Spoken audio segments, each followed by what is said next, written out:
በስመ አብ ወወልድ ወመንፈስ ቅዱስ አሐዱ አምላክ። በስመ አብ ወወልድ ወመንፈስ ቅዱስ አሐዱ አምላክ። በስመ አብ ወወልድ ወመንፈስ ቅዱስ አሐዱ አምላክ። ይትባረክ እግዚአብሔር አሐዚ ዓለማት ገባሬ ፍጥረታት ዛብጻይከነ እስከ ዛቲ ሰዓት ዘአቀብከነ በቅዱሳን መላእክቲከ ዘአርአይከነ ዘንተነግ በእንተ ኩሉ ነገር ዘገበር ከለነ በእንተ ኩሉ ነገር ዘፈቀድ ከለነ ዘይፈደይከነ በከመ ብዝሃ ኃጢአትነ አምላክነ ንጉሥነ እግዚእነ መድኃኔ ዓለም አብ ወልድ መንፈስ ቅዱስ ቅድስት ሥላሴ እግዝእተ ኩሉ ፍጥረት ወላዲተ አምላክ ንግሥተ ሰማያት ወምድር በእንተ ኩሉ ነገር ዘገበር ኪለነ በእንተ አስተብቁእትኪ በእንተ ትንብልናኪ በእንተ ኩሉ ነገር ምልእተ ክብር ምልእተ ጸጋ መሰረተ ሕይወት ምክንያተ ድኅን ወላዲተ አምላክ ክብር ላንቺ ይገባል። ክቡር ለብርሃነ መስቀሉ ኃይል ጸወን ዘኮንከነ ክብር ለቅዱሳን እግዚአብሔር ላከበራቸው በበ ማይረክሙ በበ አብያቲክሙ ፎሃደርክሙ ፎመጻይክሙ ለይኩን ስመ እግዚአብሔር ስመ እሙ ወስመ ቅዱሳን ወትረ በኩሉ ጊዜ ወበኩሉ ሰዓት ይሴባህ። እንደ ሉል እግዚአብሔር ቅዱስ ፈቃድ እኔም የምናገርበትን አንደበት እናንተም የምታደምጡበትን እዝነ ልቦና ለኩልን ያድለን። አንደኛ ጢሞቴዎስ ምዕራፍ 6 ከቁጥር 12 ላይ ያለውን ኃይለ ቃል መነሻ በማድረግ በጥቂቱ የሉል እግዚአብሔርን ኃይለ ቃል እንነጋገራለን። መልካሙን የእምነት ገድል ተጋደል ይላል። ይሰማል? መልካሙን የእምነት ገድል ተጋደል።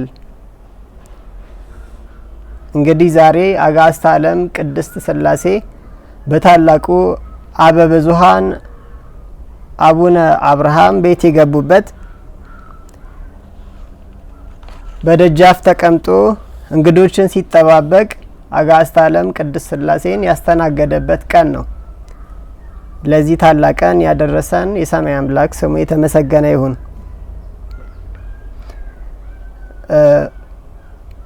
በኦሪት ዘፍጥረት ምዕራፍ 18 ላይ ታሪኩን እንደምናየው ታላቁ አባት አብርሃም በደጃፍ ተቀምጦ በመምሬ አድባር ስር በመምሬ አድባር ዛፍ ስር የአብርሃም የይስሐቅ የያዕቆብ አምላክ እንደተገለጠለት አጋዕዝተ ዓለም ቅድስት ሥላሴ እንደተገለጡለት ይነግረናል ማለት ነው። በቀትር በሆነም ጊዜ ወደ እርሱ እንደመጡ ሲያያቸውም ፈጥኖ ወደ እነርሱ እንደሄደና እንደሰገደላቸው መጽሐፉ ይናገራል። ታሪኩን ሁላችንም የምናውቀው ነው።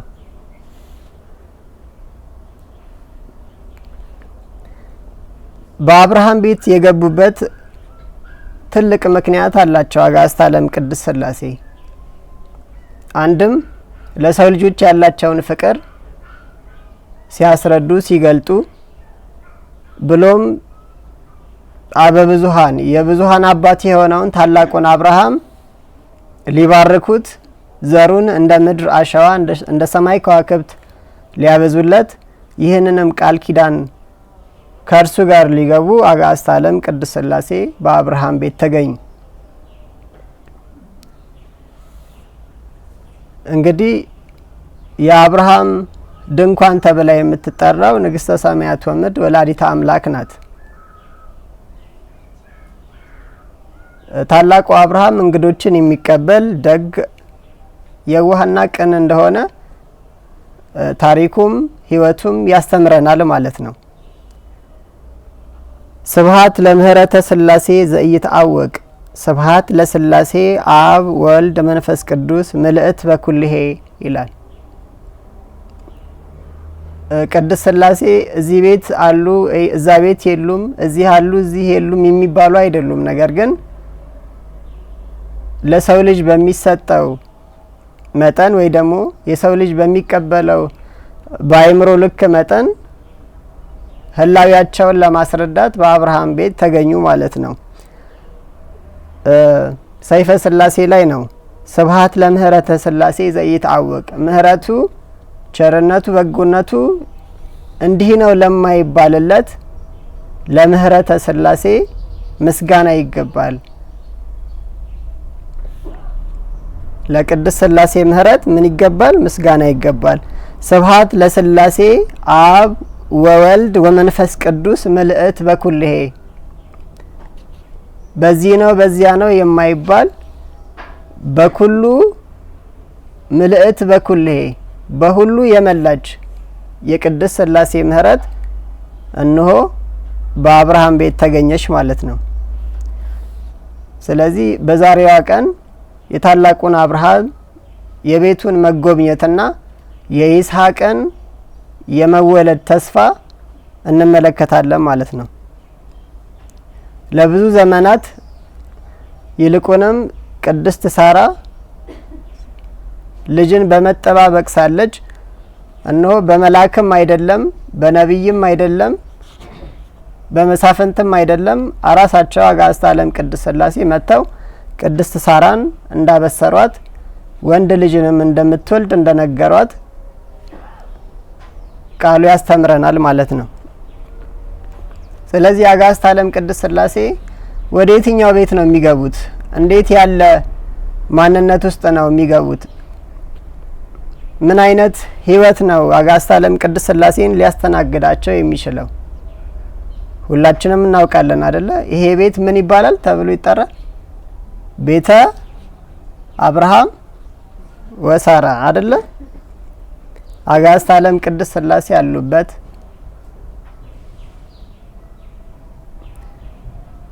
ቀደም እንደተነጋገር ነው ስብሐት ለሥላሴ አብ ወወልድ ወመንፈስ ቅዱስ ምልእት በኩልሄ ይላል። በታላቁ አብርሃም ቤት እንደተገኙ ሁሉ ከዘመናት በፊት በብሉይ ኪዳን እንደነበሩ ዛሬም በመካከላችን አሉ ማለት ነው አጋዕዝተ ዓለም ቅድስት ሥላሴ።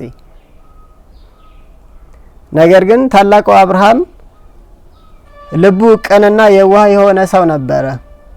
አጋዕዝተ ዓለም ቅድስት ሥላሴ ወደ ቤቱ የገቡበት ምክንያት በዚህ ምክንያት ነበረ። ያለ አድሎ፣ ያለ ስስት፣ ያለ መለያየት በጎነትን ወደሚያደርጉ ሰዎች አጋዕዝተ ዓለም ቅድስት ሥላሴ በአንድነትና በሶስትነት ይገለጣሉ። ሕያው አምላክ ቤታቸውን ማንነታቸውን ይጎበኛል ማለት ነው። በስጋ የሚያስፈልጋቸውን በነፍስም የሚያሻቸውን አጋዕዝተ ዓለም ቅድስት ሥላሴ እንደሚሞሉ እግዚአብሔር በመላእክቱም በቅዱሳኑም ብዙ ድንቅ ነገር እንደሚያደርግ መጻሕፍት ይናገራሉ። ከዚያ ባሻገር ደግሞ ራሱም ተገልጦ የአብርሃምን ቤት እንደባረከ መጽሐፉ ይናገራል ማለት ነው። ቅድስት ሳራ ወንድ ልጅ እንደምትወልድ በሚቀጥለውም ዓመት ወደ እሷ ቤት እንደሚመጡ አጋዕዝተ ዓለም ቅድስት ሥላሴ ሲያበስሯት ስቃ ነበረ። ለምን እድሜ ገፍቷል በዚህ ዘመን ነው ወይ ልጅም ወልደው ብላ ማለት ነው። ነገር ግን ምን ብለዋል አጋዕዝተ ዓለም ቅድስት ሥላሴ? እስመ አልቦ ነገር ዘይሳኖ ለእግዚአብሔር። ለምን ሰዎች ስለሆኑ እነሱን ሊያስረዱ ለእግዚአብሔር የሚሳነው ነገር የለምና ብለው አጋዕዝተ ዓለም ቅድስት ሥላሴ ቅድስት ሳራን አስረድተዋታል ማለት ነው። እናም አበብዙኃን አብርሃም የታላቁን የይስሐቅን መወለድ እንዲሁም ዘሩ እንደ ምድር አሸዋ እንደ ሰማይ ከዋክብት እንደሚበዛ ቃል የተገባለት ቀን ነው ማለት ነው። አብርሃም አጋዕዝተ ዓለም ቅድስት ሥላሴ እንደተቀበለ ሁሉ በሐዲስ ኪዳን ደግሞ ምክንያተ ድኂን የምትሆን ንግሥተ ሰማያት ወምድር ወላዲተ አምላክ የተገኘችበት አንድ ድንቅ ቤት ደግሞ ከአብርሃም ከይስሐቅ ከያዕቆብ ቤት የሚበልጥ ታላቅ ቤት አለ ማለት ነው። ይሄውም የወላዲተ አምላክ እናትና አባት የቅድስት ሐናና የቅዱስ ኢያቄም ቤት ነው ማለት ነው። አጋዕዝተ ዓለም ቅድስት ሥላሴን ያስተናገዱ አይደለ? ከቶ በምግባርም በሃይማኖትም በትዳር ሕይወትም የሚመሳሰላቸው የሌለ የታላቋ የቅድስት ሐናና የታላቁ የቅዱስ ኢያቄም ቤትም ነው የአብርሃምን ቤት የጎበኙት አጋዕዝተ ዓለም ቅድስት ሥላሴ ምክንያተ ድኂን የምትሆን ወላዲተ አምላክ የተገኘችበትን ቤት ባርከዋል ማለት ነው። ስለዚህ አጋዕዝተ ዓለም ቅድስት ሥላሴ ወደ ቤታችን እንዲገኙ በልባችንም ውስጥ እንዲኖሩ በህይወታችን ውስጥ እንዲገኙ 30 60 መቶ ያማረ ፍሬ ያማረ የተወደደ መንፈሳዊ ፍሬ ሊኖረን ይገባል ማለት ነው። ስብሐት ለምህረተ ሥላሴ ዘይትአወቅ ለማይነገር እንዲህ ነው ተብሎ ለማይነገርለት የቅድስት ሥላሴ ምህረት ምስጋና ይገባል ብሎ የሰይፈ ሥላሴ ደራሲ ይናገራል ማለት ነው። እንግዲህ ከዛሬው ከአጋዕዝተ ዓለም ቅድስት ሥላሴ ክብረ በዓል በተጨማሪ ሐዋርያው ቅዱስ ጴጥሮስና ቅዱስ ጳውሎስ የሰማዕትነትን አክሊል የተቀበሉበት ድንቅ ዕለት ነው ዛሬ። መልክአ ሥላሴ ላይ እንዲህ ይላል። ሰላም ለቃልክሙ መታሬ እሳት ነዳዲ ስሉስ ቅዱስ ነዋያተ እጹብ ነጋዲ አመ በንስሐ ተወልዱ እምጸጋክሙ ወላዲ ተወፌ መርሆ ሰማይ የማነ ጴጥሮስ ከሃዲ ወመምህረ ብስራት ኮነ ጳውሎስ ሰዳዲ። ሐዋርያው ቅዱስ ጴጥሮስ ከወንድሙ ከሐዋርያው እንድሪያስ ጋር ነበረ መድኃኔ ዓለምን የተከተለው። ከአሳ ማጥመድ ሰው አጥማጅ አደርግሃለሁ ብሎ ህይወቱን የቀየረለት ማለት ነው። ቅዱስ ጳውሎስም ሁላችንም እንደምናስተውለው እንደምናውቀው መድኃኔ ዓለምን ያሳድድ የነበረ ለምን ታሳድደኛለህ ብሎ ቃል በቃል የተናገረው ነው። በስርዓተ ቅዳሴ ላይ ተውቦ መራሁት ለአቡነ ጴጥሮስ ወድንግልና ለዮሐንስ ወመልእክት ለአቡነ ጳውሎስ እስመ ውእቱ ብርሃና ለቤተ ክርስቲያን የቤተ ክርስቲያን ብርሃኗ ናቸውና ለቅዱስ ጴጥሮስ ምን ተሰጠው? የመንግስተ ሰማያት መክፈቻ ቁልፍ ተሰጠው። ለቅዱስ ጳውሎስም ምን ተሰጠው? መልእክት ተሰጠው። ዓለም ሁሉ የሚድንበት ሰዎች ወደ እግዚአብሔር ሕይወት ወደ እግዚአብሔር መንገድ የሚመጡበትን ሰማያዊውን መልእክት ለማን ተሰጠው? ለአቡነ ጳውሎስ ተሰጠው ማለት ነው።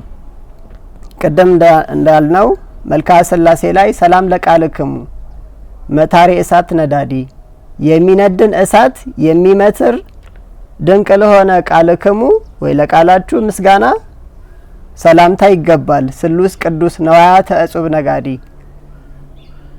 ድንቅ ነገሮችን የተወደዱ የተዋቡ ነገሮችን እንደሚገዛ ነጋዴ የምትመሰሉ እናንተ ቅድስት ሥላሴ ሰላምታ ለእናንተ ይገባል። አመ በንስሐ ተወልዱ እምጸጋክሙ ወላዲ ሰዎች በንስሐ ይወለዳሉ። ዳግም በንስሐ ምን ይላሉ? ይወለዳሉ። ለዚህም ምሳሌ ያደረጋቸው ማንን ነው? ሐዋርያው ቅዱስ ጴጥሮስንና ሐዋርያው ቅዱስ ጳውሎስን። ተወፈየ መርሆ ሰማይ የማነ ጴጥሮስ ከሃዲ የቅዱስ ጴጥሮስ የከሃዲው የቅዱስ ጴጥሮስ መድኃኔ ዓለምን 3 ጊዜ ዶሮ ሳይጮህ ትክደኛለህ ብሎ የተነገረለት ነገር ግን በጸጸት በንስሐ አይደለ አመ በንስሐ ተወልዱ ዳግማይ ግን መድኃኔ ዓለምን አሳዝኘዋለሁ፣ በድየዋለሁ፣ አሳልፌም ሰጥቼዋለሁ፣ እርሱንም አልተጋፈጥኩም፣ የሚመጣብኝን መከራ አልተጋፈጥኩም ብሎ እንደ ከሃዲው ክዶ እንደቀረው እንደ ይሁዳ ሳይሆን በንስሐ እንደተመለሰው እንደ ቅዱስ ጴጥሮስ በንስሐ ተመለሰ ማለት ነው። በንስሐ ዳግም ተወለደ። ምንም ተሰጠው? ተወፈየ መርሆ ሰማይ የማነ ጴጥሮስ ከሃዲ የቅዱስ ጴጥሮስ የማን እዱ ወይ ደግሞ ቀኝ እጁ ምን ያዘሽ ማለት ነው? መርሆ ሰማይ የመንግስተ ሰማያትን ቁልፍ ተቀበለች። በእጁ ምን ያዘ ማለት ነው? ብርሃነ መስቀሉን ያዘ። በብርሃነ መስቀሉ ደግሞ ሰዎችን ከማይሰራ ኃጢአት ይፈታል። ተወፈየ መርሆ ሰማይ የሰማይን መክፈቻ ቁልፍ ተቀበለ። በምን ከታጠበ በምን ከተወለደ በኋላ? በንስሐ ማለት ነው። መምህረ ብስራት ኮነ ጳውሎስ ሰዳዲ ያ ሲያሳድድ የነበረው መልካም ያደረገ ይመስለው የነበረ ነገር ግን ሲያሳድድ መድኃኔ ዓለምን ሲያሰቃይ የነበረው ያ አሳዳጁ ጳውሎስም ምን ሆነ? መምህረ ብስራት ሆነ። ቀደምም ብለናል። ተሁወ መራሁት ለአቡነ ጴጥሮስ ወድንግልና ለዮሐንስ ወመልእክት ለአቡነ ጳውሎስ።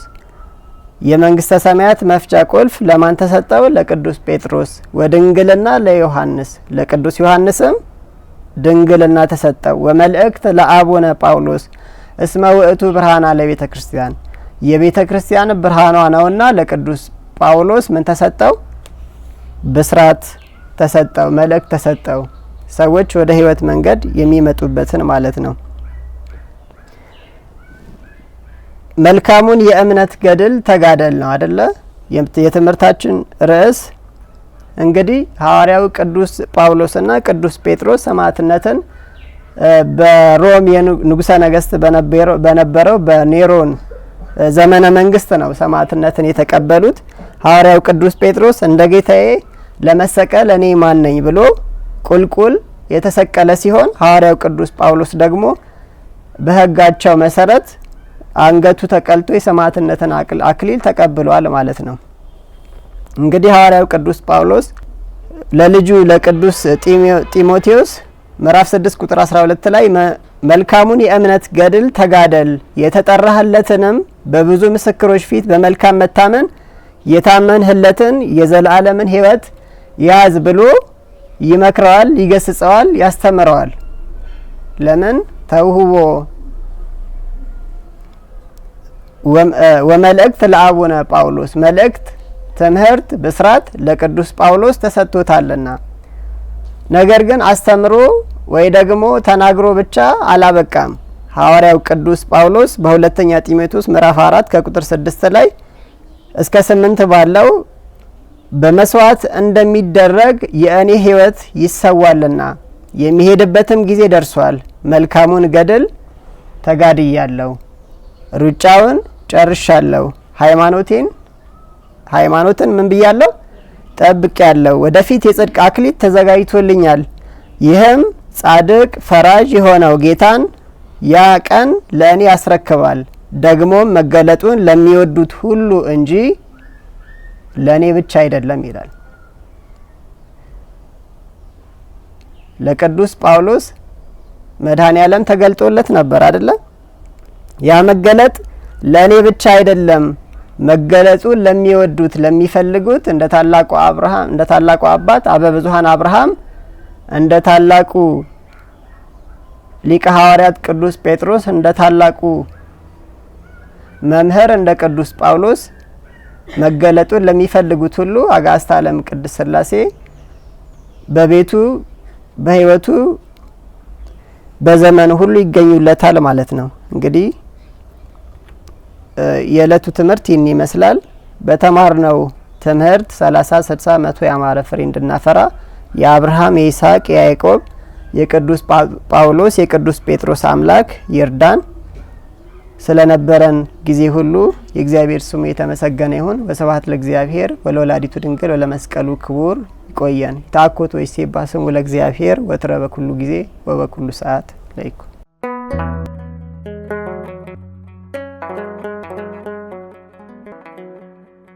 ዘኢትዮጵያ